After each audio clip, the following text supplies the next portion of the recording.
Welcome back. Thanks to Anna Kooiman, we've seen how the NYPD searches for threats underwater and how they utilize dogs in their fight against terror. But their latest tool, horses. Fox and Friends Weekend co-host Anna Kooiman is here to explain. Good morning, Anna. Hey, good morning, ladies. Good morning to all of you at home. It's the NYPD Mounted Unit. You see them in Times Square and Central Park.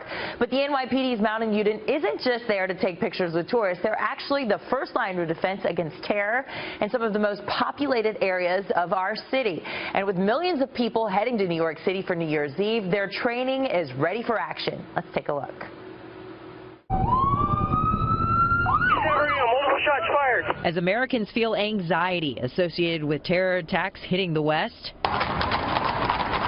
the NYPD is soothing those fears with four-legged partners. The best thing with counterterrorism is the visibility of us. I mean, we're so high in the air. We're actually, they call us a 10-foot cop. It's comforting to the public. It's a deterrent to the bad guys. No, so it's a real tool to use in counterterrorism.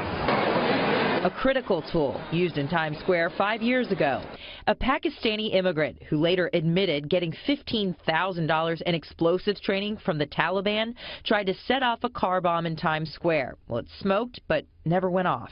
How was the mounted unit utilized in 2010 during that incident? One of our officers was assigned to Times Square. He was alerted by one of the street vendors that there was a vehicle on fire. Once the officer approached on horseback, having the higher vantage point to see into the vehicle, realizing this was more than just a car fire, he was able to alert the people on the street and get them out of the area prior to anything happening. It's a prime example of residents being an extra set of eyes and ears for law enforcement and abiding by the request, if you see something, say something. For some reason, people are very, very drawn to horses. They'll pass 2 or 3 cops on foot to come to talk to a mounted cop. And that's exactly what happened in that particular scenario. The NYPD Mounted Unit has 100 officers and 60 horses keeping us safe. And on New Year's Eve, they'll be working overtime as up to 1 million people gather here at the crossroads of the world to watch the ball drop. So what are these horses capable of? If there were ever an incident where Bearcats were needed to come in, fire trucks were needed to come in, more police officers needed to come in by vehicles, how would you lead them in? We would alert people which way to exit, and we would be there to stop people from coming back into the location. See a line of horses, and that often is a deterrent. People really don't want to cross that line. Caring for these horses and getting them trained is a tall order. The NYPD recently unveiled a 26,000 square foot facility that has 27 box stalls and comes with a price tag of $30 million. Inspector, we hear sirens right now, but these horses are not rattled at all. How do you pick a horse with a proper temperament? Our horses are selected through a purchase, and it's a 60-day trial period with training. Our horses go through all types of nuisances.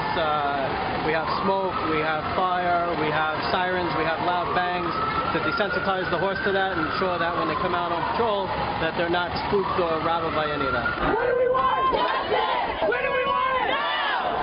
With the war on cops reaching a fever pitch in some communities, mounted units like the NYPD are great for community relations. I love being out here. I love meeting people. You meet people from all over the world. I mean, you're really an ambassador to not just the police department, not just the city of New York, but to the country. Yeah, and ladies, I think that some of these horses have taken more selfies than Kim Kardashian with all the tourists there in Times Square. But I spoke to the inspector about how many of these other mounted units there are across the country. He says not enough, that they ought to be utilized a whole lot more because these 10-foot cops, as they call them, are a great crime deterrent simply by their mere presence. Back to you.